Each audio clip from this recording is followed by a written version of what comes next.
Helpful pause. Let's begin. The article of 23rd January 2021 from The Hindu. Helpful pause.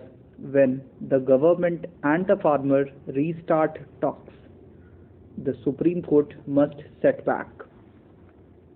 The center's offer to suspend for 18 months in the implementation of the three laws that are at the heart of farmers' unrest is a conciliatory gesture. It is regrettable that the farmers protesting against the law that encourage market force in the sector have rejected the government offer. They have been demanding the repeal of the three laws and the legal guarantee of minimum support price for their produce.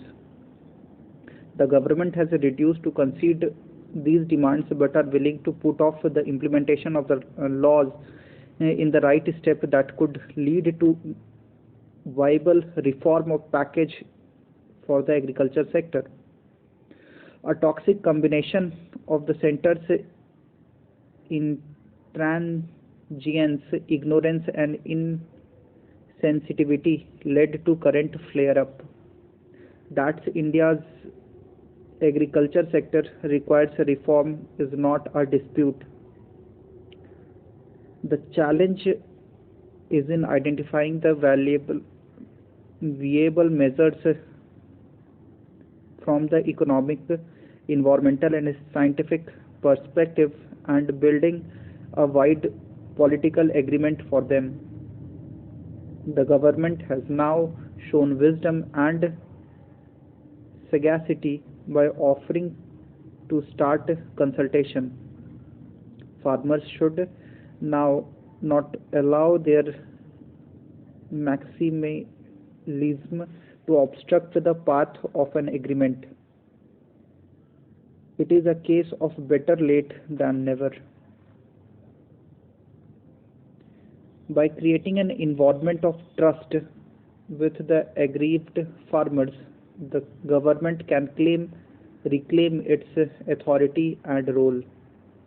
Further consultation must be through a government-led political process, and the Supreme Court, which has assumed an unwarned role for itself, must set back. As Agriculture Minister Narendra Singh Tomar pointed out, if agitation can be ended with this concession from the government, it will be a victory for democracy. Government should do more. Harassment of the farmer leaders by investigative agencies must immediately stop. The BJP should restrain its functionaries from labeling protesters as anti-nationals. The farmers, who are being represented by several organizations, must arrive at a common platform for talks with the government. Having been successful in winning the attention of the government and the larger society towards their grievance, the farmers must now suspend their protest, including the plan for tractor rally in Delhi on Republic Day.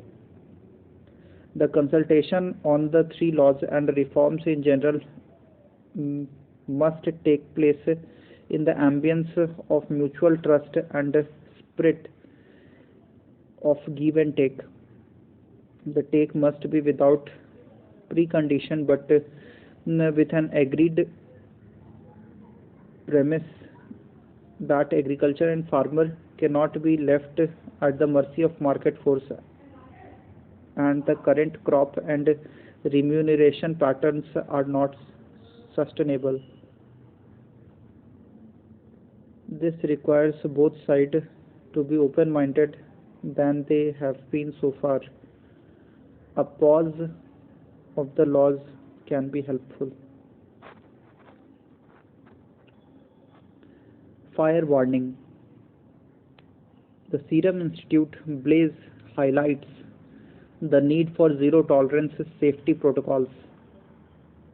The deadly fire in the upcoming production facility at the Serum Institute of India in Pune has sent shock waves because of the key role played by the company in producing Oxford AstraZeneca Covishield COVID-19 vaccine. 5 workers engaged in the construction have perished, and they are indications that expensive equipment has been destroyed. There is understandable concern about the accident of the SII building, which is located away from the Covishield unit, as the company, reputed the world's biggest vaccine manufacturer, is now an institution of global importance.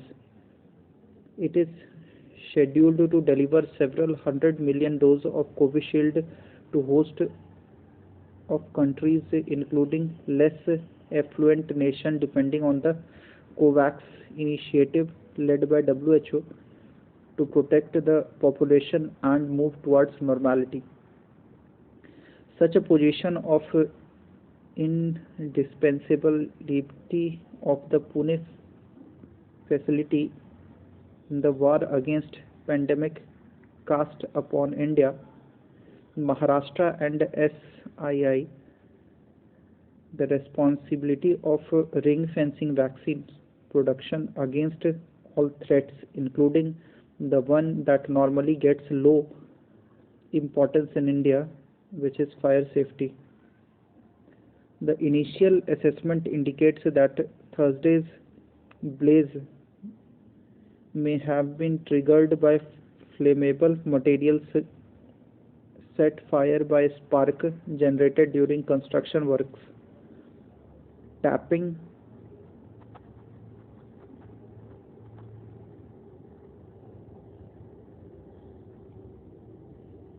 and